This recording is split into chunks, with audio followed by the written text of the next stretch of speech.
What's up, it's Joe from Swing This Kettlebell and Strength, and here is a heavy kettlebell complex for your legs.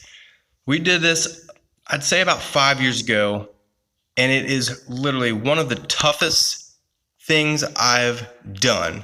So basically, it's a swing, a flip swing to a goblet squat, all right? It doesn't seem that bad. Okay.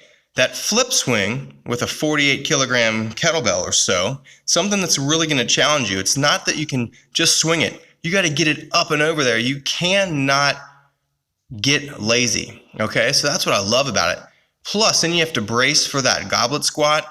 You know, hips, quads, glutes, torso, everything. But a lot of people don't realize when you do that flip swing, you have to pull that up and push it over.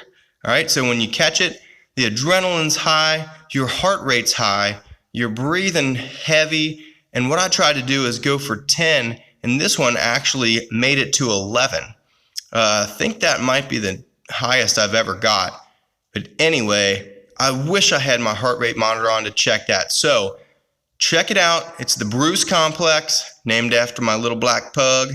Anyway, we've done this for a long time. Give it a shot. Start with maybe 5 reps and see how it works. If you like this, please share it and let other people know. I'm telling you, it will crush your legs and increase your conditioning by a long shot.